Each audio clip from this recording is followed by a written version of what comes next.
दोस्तों, अनादिकाल से ही भक्त और भगवान का संबंध बहुत ही मधुर रहा है। कितने ही ऐसे भक्त इस धरा पर हुए हैं जिनकी भक्ति ने उन्हें अमर कर दिया, जैसे भक्तराज प्रहलाद, भक्त शिरोमणि मीरा, दैत्यराज बलि आदि। परंतु क्या आपने कभी ऐसे भक्त के बारे में सुना है जिसने अपने इष्ट देवता के ऊपर ही लात का प्रहार किया हो? अगर नहीं तो आइए जानते हैं महर्षि भृगु और भगवान विष्णु के इस प्रसंग को। इसके साथ ही साथ इस वीडियो में आप देखेंगे कि आखिर क्यों मां लक्ष्मी ने ब्राह्मण समाज को गरीब रहने का श्राप दिया था, जिसके परिणाम स्वरूप आज भी इस कलयुग में ब्राह्मण गरीब हैं। और अंत में आपको इस श्राप से मुक्ति और महालक्ष्मी को प्रसन्न करने के उन उपायों के बारे में बताएंगे जिन्हें मां लक्ष्मी ने खुद बताया है, जिसे यदि व्यक्ति सच्चे मन से करेगा तो उसके जीवन में लक्ष्मी जी का कभी अभाव नहीं रहेगा। नमस्कार दोस्तों, स्वागत है आपका हमारे चैनल वैदिक ज्ञान संगम में। आपसे अनुरोध है कि चैनल को सब्सक्राइब कर लें और कमेंट बॉक्स में जय श्री नारायण लिखकर परमात्मा को अपना आभार व्यक्त करें। दोस्तों, महर्षि भृगु सप्तर्षिमंडल के एक प्रतिष्ठित ऋषि हैं। धर्म ग्रंथों के अनुसार महर्षि भृगु ब्रह्मा जी के मानस पुत्र हैं। बहुत समय पहले ऋषियों द्वारा पृथ्वी पर एक महान यज्ञ किया गया। उस समय प्रश्न उठा कि इसका पुण्यफल त्रिदेवों में सर्वप्रथम किसे प्रदान किया जाए। तब महर्षि अंगिरा ने सुझाव दिया कि इन तीनों में जो कोई भी त्रिगुणातीत अर्थात सत, रज और तम गुणों के अधीन ना हो, उसे ही सर्वश्रेष्ठ मानकर यज्ञ का पुण्य सबसे पहले उन्हें ही प्रदान किया जाए। किंतु तब प्रश्न उठा कि त्रिगुणातीत को खोजने के लिए त्रिदेवों की परीक्षा कौन ले, वे तो त्रिकालदर्शी हैं। इस पर सप्तर्षियों ने महर्षि भृगु का नाम सुझाया। उनके अनुमोदन पर भृगु त्रिदेवों की परीक्षा लेने को तैयार हो गए। दोस्तों, त्रिदेवों से भी क्या छुपा था, वे भी इस लीला में भाग लेने के लिए पहले से ही तैयार थे। सबसे पहले महर्षि भृगु अपने पिता ब्रह्मदेव के पास पहुंचे। भृगु ने ना तो प्रणाम किया और ना ही उनकी स्तुति की, बल्कि ब्रह्मदेव की ही गलती निकाल उन्हीं को अपशब्द कहने लगे। यह देख ब्रह्मदेव क्रोधित हुए, लेकिन फिर यह सोचकर कि भृगु उनके ही पुत्र हैं, उन्होंने हृदय में उठे क्रोध के आवेग को विवेक से शांत कर लिया। तब महर्षि भृगु ने अपनी परीक्षा और अधिक कठिन की और खुलकर अपने पिता को अपशब्द कहा। अंततः ब्रह्मदेव को क्रोध आ ही गया और वे श्राप देने को हुए।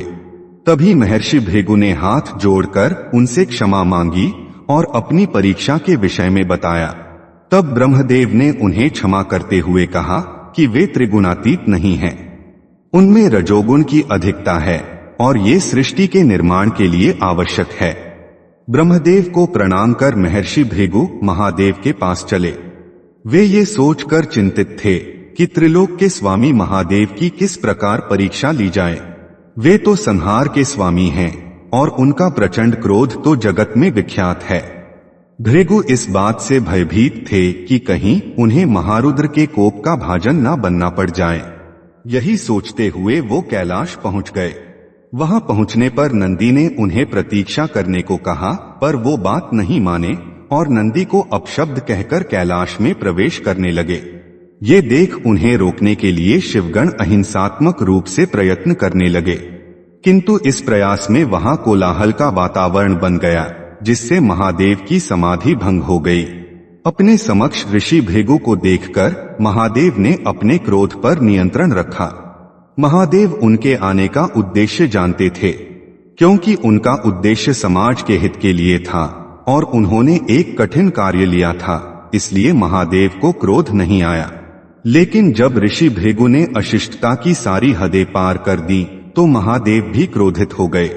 इससे पहले कि महादेव क्रोध में कुछ करते, ऋषिवर ने अपनी गलती मानकर क्षमा मांगी। भगवान भोलेनाथ ने उनको क्षमा करते हुए कहा कि सृष्टि के संहार का जो भार उन पर है वो बिना तमोगुण के पूर्ण हो ही नहीं सकता। उनमें तमोगुण की अधिकता है, क्योंकि संहार के लिए ये आवश्यक है।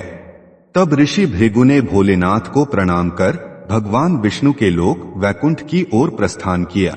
जब भृगु ऋषि वैकुंठ पहुंचे तो वहां का अलौकिक दृश्य देखकर एक क्षण के लिए मंत्रमुग्ध हो गए। जब उनकी चेतना लौटी तब उन्होंने सोचा कि श्री हरि तो इस जगत के स्वामी हैं, फिर किस प्रकार वे उनकी परीक्षा लें। उसी समय अचानक माता लक्ष्मी की दृष्टि द्वार पर खड़े महर्षि पर पड़ी। उन्होंने अभिवादन स्वीकार्य करते हुए ऋषि को श्री हरि के समक्ष बुलाया। देवी लक्ष्मी ने कहा कि उनके स्वामी योग निद्रा में हैं, अतः महर्षि को उनके जागने की प्रतीक्षा करनी होगी। दोस्तों, अब यहाँ प्रभु की माया आरंभ हुई। अभी तक भृगु त्रिदेवों की परीक्षा ले रहे थे, अब उनकी परीक्षा आरंभ हो गई। उन्हें ये पता भी नहीं चला कि कब प्रभु ने उनकी परीक्षा आरंभ कर दी है। उसी माया के कारण अकस्मात उन्हें माता लक्ष्मी अपनी एक साधारण पुत्री प्रतीत होने लगी।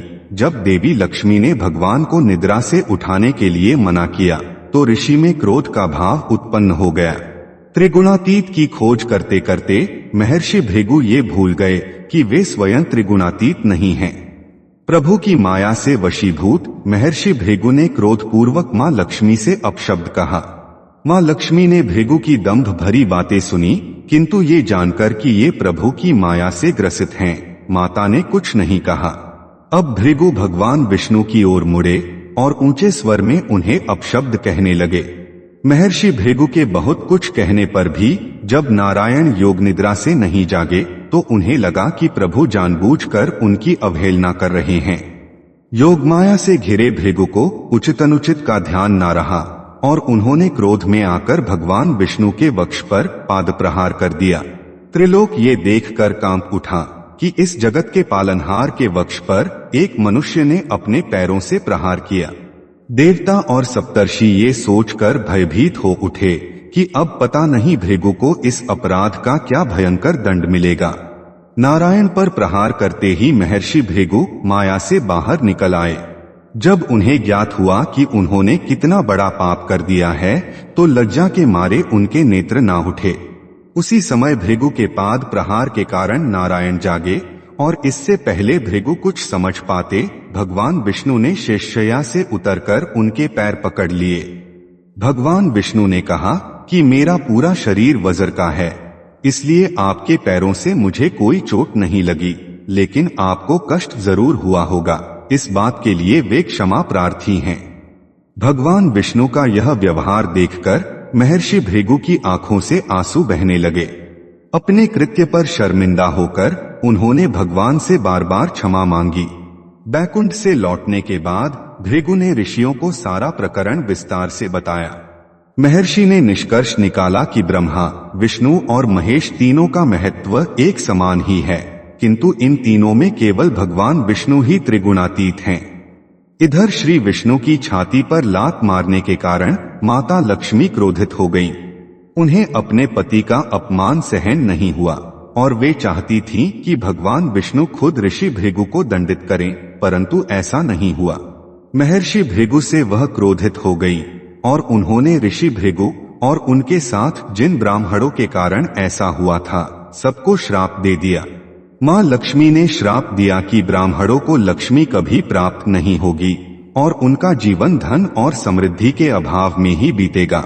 मां लक्ष्मी के श्राप को सुनकर महर्षि ने अपनी वैकुंठ की यात्रा के उद्देश्य के बारे में बताया और माता से अपनी धृष्टता के लिए क्षमा मांगी। यह सुनकर मां लक्ष्मी ने महर्षि से कहा कि वह उन्हें क्षमा नहीं करेंगी।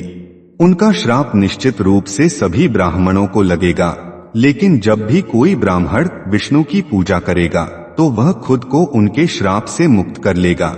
इस घटना के बाद महर्षि भृगु ने भगवान गणेश और मां सरस्वती के आशीर्वाद से अपनी प्रसिद्ध ज्योतिष पुस्तक भृगु संहिता लिखने का निर्णय किया। उन्होंने ब्राह्मणों को समृद्ध बनाए रखने के लिए पुस्तक लिखी, क्योंकि वह जानते थे कि श्राप के कारण ब्राह्मणों को अवश्य ही गरीबी का कष्ट भोगना पड़ेगा। दोस्तों, उम्मीद करता हूं कि आपको भगवान का यह लीला समझ आया।